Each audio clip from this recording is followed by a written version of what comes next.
Come on, yo. Come on, yo. The slam. The slam. All right, Paul, let's go.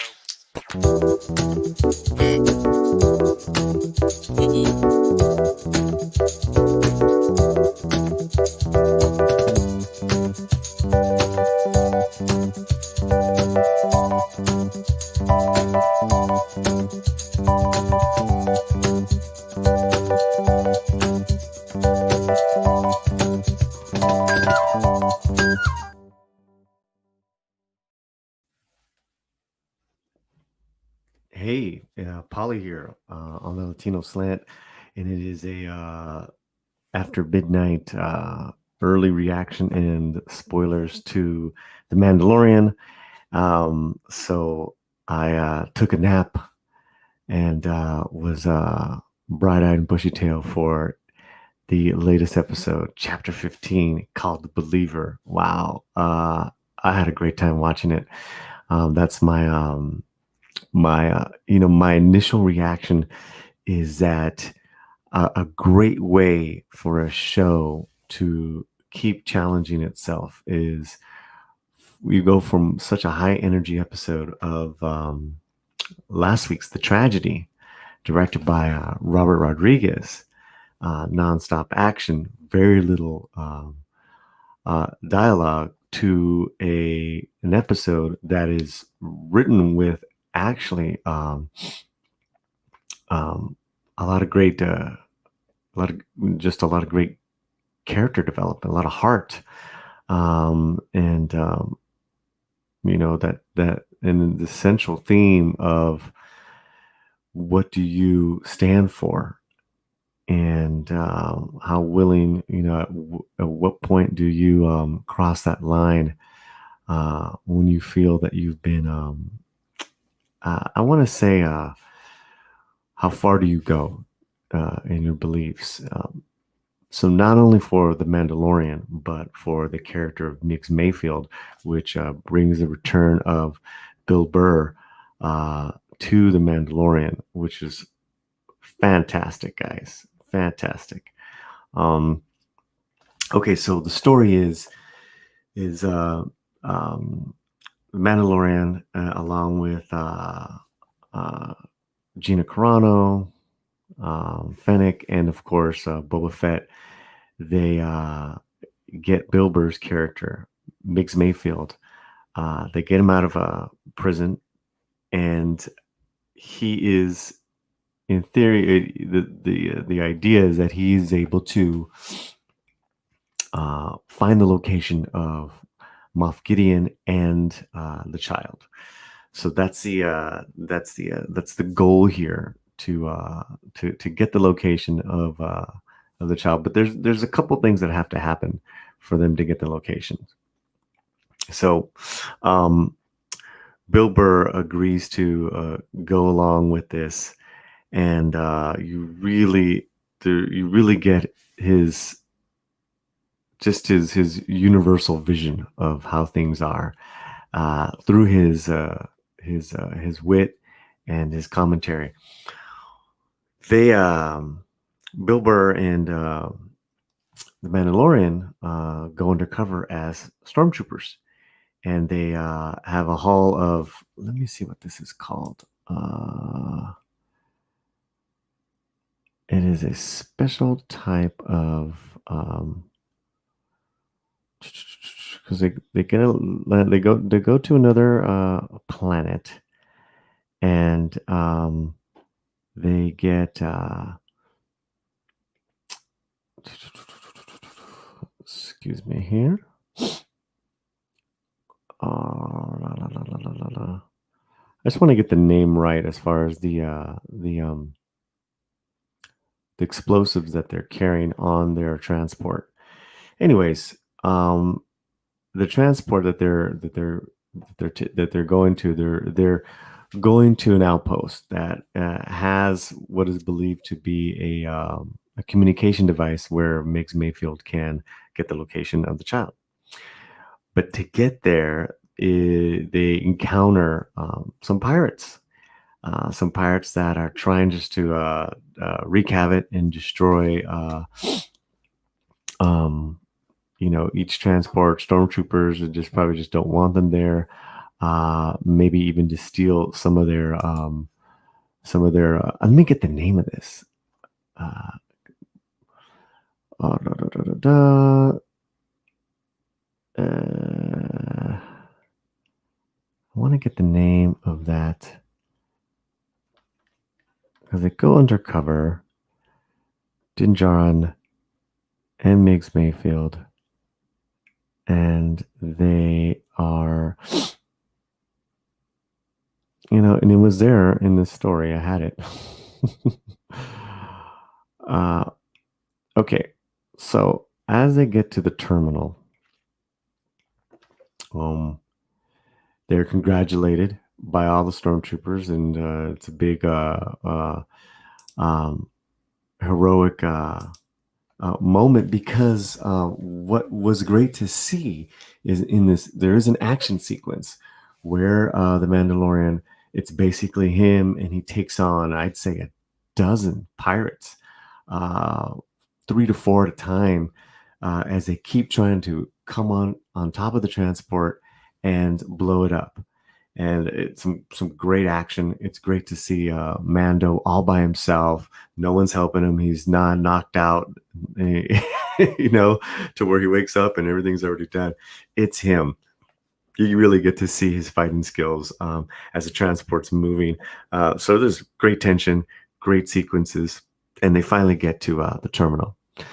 Now, as they're being congratulated, Miggs says, we got to go, find this terminal to communicate. And they see it, and it's in the officer's den. And Miggs sees an officer that he served under, and he's like, I can't go in there. He's going to recognize me. We're going to blow it. Like, let's abort. Let's get out of here. And this is after, while in the transport and before the Mandalorian fights, Bill Burr really, like I said, talks about surviving, and at the end of the day, it's all about taking care of ourselves. It's a very selfish attitude, a very,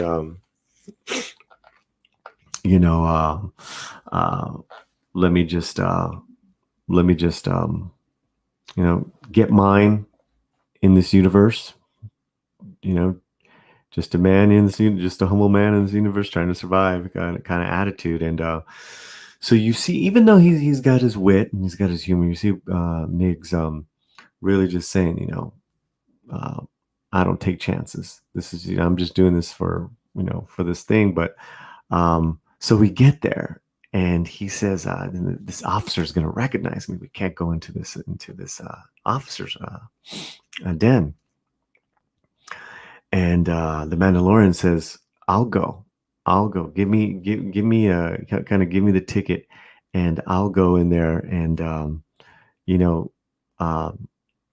and I'll get the information. I'll work the terminal. And Bill Burr's character is like, look, you can't do it. It'll only take facial recognition. And the Mandalorian's like, screw it, I'm gonna go. So to communicate with this terminal, the Mandalorian has to show his face. And what we've all been waiting for is finally a face reveal of the Mandalorian. And it happens. And we get to see Pedro Pascal finalmente. There he is. Take off his mask. The computer reads his face. He gets the coordinates of where Gideon's at, where the child's at, and for another scene, until he puts his helmet back on, we're seeing Pedro Pascal. We're seeing this man get to act, and in a bit of comedy, Bill Burr refers to him as Brown Eyes to the officer. So the officer starts calling him Brown Eyes. Now, the tension builds when the officer wants to buy them a drink. Sit down and let me buy you. You guys are heroes. You guys just saved the transport. Sit down and let me buy you this drink. And this is where Bill Burr cracks. Miggs cracks. And he's basically saying, I served under you. And I was there that day where we lost five to 10,000 men. And the officer is very cold. Very cold, and he says, oh yeah, well, they're all heroes, and they're, for the empire, and he's like raising his glass for the empire, and Bill Burr is like, he kind of goes against his own what he was just talking about early in the episode, and he shoots the officer right in the deck, right there in the den, and the other officer there are just like, what the hell just happened? And they just start shooting everyone. And, this is the spoilers, guys. So, yeah, it's in the title. So, they make an escape outside of a window hatch. And this whole time, Gina and Fennec are sharpshooting. So they start helping clear a path for them to get to the rooftop. Some really cool shots. And commentary by Gina and by Fennec, and Boba Fett picks them up, and they jump on, and as they're taking off, but they haven't yet closed up the hatch to Slave One, Bill Burr's character Mig says, "Give me that," and he takes a long rifle, kind of and squares off, and he basically blows up the terminal with one shot, because he knew where and what to hit. And even Carano's character is like, nice shot. And that was a great moment.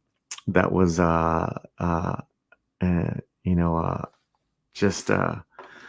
it was a great sequence to see, because you got to see Pedro's face, and you realize how important that is, and that Bill Miggs saw his face as well. And so there was a lot of firsts that the Mandalorian basically had to do. That's how much the child means to him. And Boba Fett, they have a brief, there's a brief, very short battle with Slave One and two TIE fighters that come after him. And yeah, they're calling it the shortest TIE fighter dogfight, because Boba Fett releases was it shock blasters? It's like a shock bomb, and I remember seeing them in Attack of the Clones, and it just basically blows away the those two TIE fighters, and boom, off they go. So they're successful in their mission. They get the coordinates, and there's a scene where they do say goodbye to Bill Burr, and he can't believe he's free. He doesn't have to go back to prison, and it was a good moment for this character. And of course, the Mandalorian and the gang are off to rescue the child, which is going to be the ending of the season ending of season 2. It's going to be the finale, and you really see this group coming together. They're really tight, as far as Fennec, Boba Fett, Cara Dune, and Din Djarin. Cut to at the end of the episode onto Gideon's destroyer. They get a message from Din Djarin, and he comes up on a hologram, and he basically says, "You have no idea what he means to me. Well, he means to me more than you can ever know, and I'm coming for you." So it's all set up, man. It's all set up. Like I said, I really appreciated this. This episode is obviously written. It's much fuller, a lot of stuff is there's a not just action going on, but some great tense, a lot of great couple of scenes with a lot of tension that builds rather nicely. So before I go to IMDb, let's say hello to a few people that are here that I saw. Positive Candor, hello. Good morning, good morning, good day, wherever you're at. Just another red shirt. Hey, man. And Kai, what did you guys think? Has anyone seen the episode yet? Let me know what you all think of The Believer. So, The Believer, who is The Believer? Is it Bill Burr's character or is it The Mandalorian? Right? Like they all have their beliefs and their way of going about things in the universe. Who was it? I thought it was pretty cool. Going to IMDb, I thought what was interesting to see, chapter 15. Let's share that. There's no production photos up yet. I know it's pretty early here. Let's refresh. Yeah, nothing yet. And you can see the cast. It's a pretty full cast. Really great performances. Really, everyone's really solid and has their moments. But of course, it's Bill Burr's episode. Is Migs Mayfield, Gina Carano, Timur Morrison, Ming Na Wen was she's solid as well. Just kind of just there, but has a couple of good little moments. And Moff Gideon.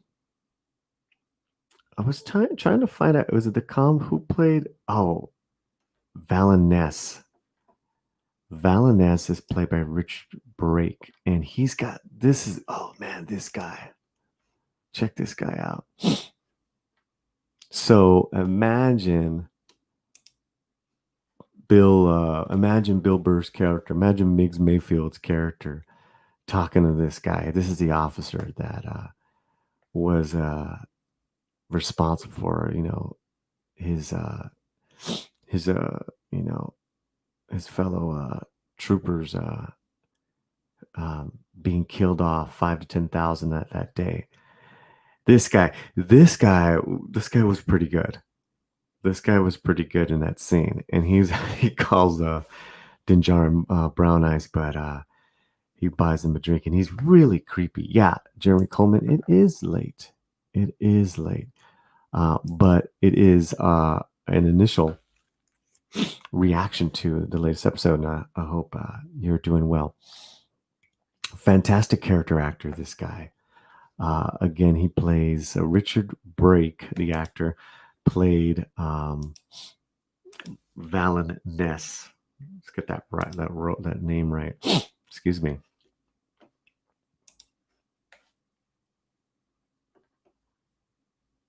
Going back to Valen Hess. Excuse me, Valen Hess. So great cast. And what I noticed as well is that it's written and directed by the same person, Rick Famuyiwa.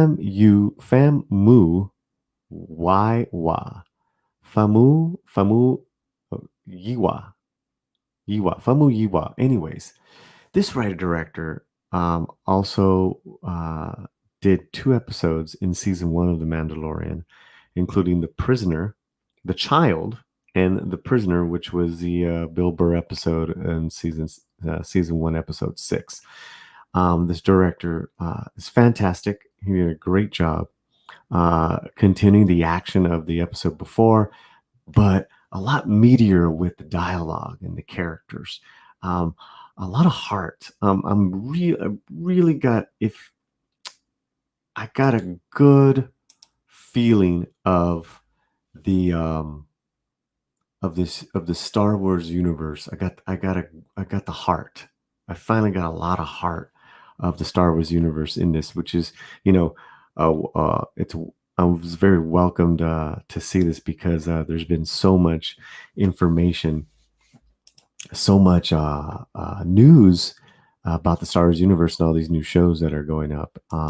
So it was great to see that in the episode.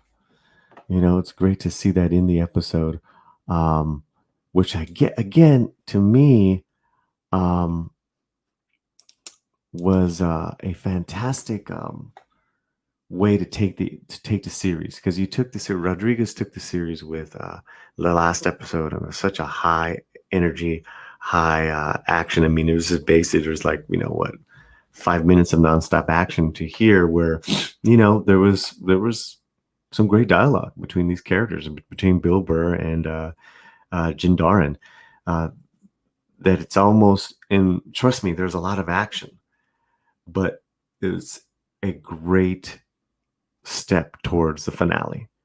And it's not a filler by any means, and it is really entertaining. And that is my reaction, guys. Again, I don't know if anyone got to see it. No one has responded yet. Kai's saying, go to bed, Jeremy. Kai, man. So, yeah, there is on Radio Times a little review. So let's just go to that, and then we'll wrap it up. I don't want to be too long. And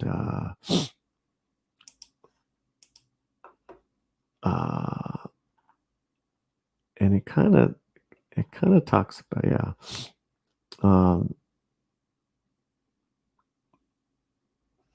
okay, so here we are. The stage was set this week for a massive Suicide Squad style assault to rescue the child. Yes, it is but instead, in classic Mandalorian fashion, our gang of heroes, with the addition of Bill Burr's Miggs Mayfield, a sharpshooter from Series 1, first have another mission to complete before we can go to the main action. Before they can track down Moff Gideon, they need access to Imperial internal terminal, which means heading to a different planet for a sneaky bit of infiltration. Yeah. What follows is a classic heist fun. A lot of tense moments where our heroes are about to be discovered, people saying we're in, and general subterfuge, as well as a major personal sacrifice of our beloved Mando, who sacrifices his religious principles and sense of swag to go undercover. Yeah, the belief. So, yeah, he is the believer who sacrifices, but I think Bill Burr is also there as well. It's a mark of how well the series has characterized Pedro Pascal's Din Djarin that I let out an involuntary gasp at the prospect of a character removing a helmet off screen to put on a different helmet. And that is where we are. A sense of shame emanating from Mando as he wears Imperial gear is palpable. You know what I did notice as he had on this different gear is that when he first starts fighting the pirates, he thinks he has his best car. But you see, like one of the pirates just breaks off, let's say, like a side, like an arm. The armor's really cheap, and he notices it right away. He's got to fight differently. Uh, okay, where were we? Though, as some pirates trying to hijack his and Miggs' shipment learn, he's almost as deadly outside of the Beskar as he is within it. Yeah, he is awesome, man. He is awesome. For a brief moment, as he batters away through his foes, essentially unarmed and in his Imperial armor, we're gifted a brief glimpse into a world that could exist if stormtroopers in the Imperial ilk were actually any good at anything. Luke Skywalker and his pals wouldn't have stood a chance. Yeah, well, they're not real. It was Din Djarin being a stormtrooper.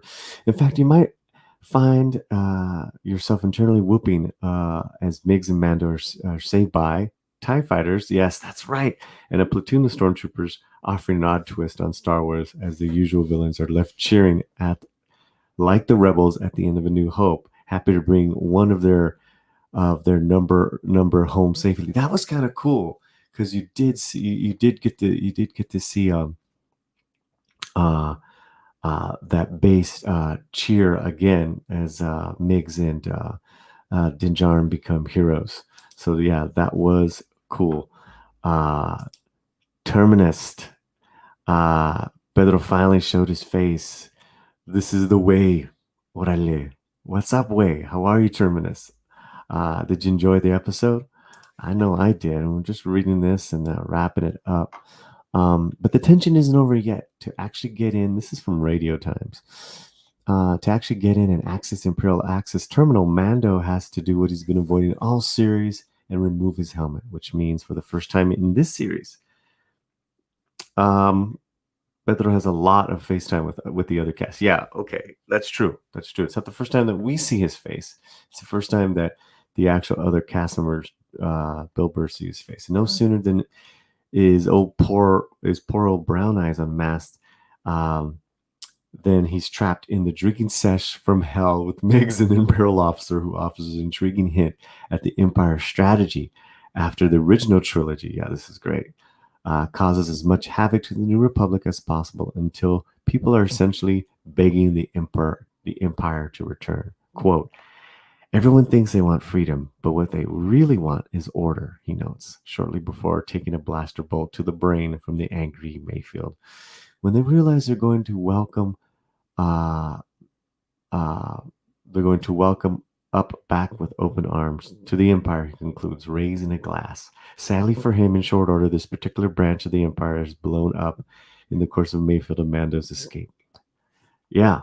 Well, next week we may find out. In an episode closing moments before setting Mayfield free with his thanks, Mando sends a threatening message to Moff Gideon, warning him of the rain he's about to bring down upon him after taking Gorgu, who, interesting, doesn't appear in this episode at all, making a first for the series. Wow. I just realized that. Quote, he means more than me than you will ever know, the Mandalorian says. Wow. All in all, this week's episode of The Mandalorian was more classic delayed gratification for a series that excels in gently putting off its main mission, though as a filler episode, it was still filled with some big moments. Okay. Those are great points. The fact that we don't see Gorgu at all, this is the first time. Terminus, yes, I enjoyed it. I thought Mayfield was going to die or turn traitor. Yeah, I thought he was going to get shot at the end when they're jumping on the on Slave One. I thought, oh man, he's gonna get tagged. He's gonna turn his back. He's gonna get tagged. I hear you in this episode. You really got to see the Mandalorian Din Djarin just take over. Like, he's the man. I'm coming to get my kid because you don't mess with family. You took my kid. Now you must pay. It was a the gauntlet has been thrown down, and we're getting ready for the season finale, season 2 of the Mandalorian. So this is my initial reaction, guys. I got another reaction and discussion from the Mandalorian from last week's episode, and I will be doing next week as well. See the season ending. Let me know what you guys thought, and thanks Terminus for giving me your thoughts, and thank you guys for joining me. Remember, on the Latino Slant, we cover a lot of entertainment, a lot of music. We are music heavy, which is wonderful. Great new music for you guys, but also getting more and more with TV and film reviews and a music review. Kai is going to be doing his first music review for the Latino Slant. He's on assignment. So if you enjoyed this and our other, make sure you subscribe, guys. And we are getting up there, like around 410 in subscribers. So really appreciative of that. That's it, I believe. You guys get some rest. We'll see you soon. And this is El Way here on the Latino Slant, Mandalorian, episode 15. The Believer. We'll see you soon. Paz y Deligas. Come on, y'all. Come on, y'all. Come on, y'all. The Slant. The Slant. All right, Paul, let's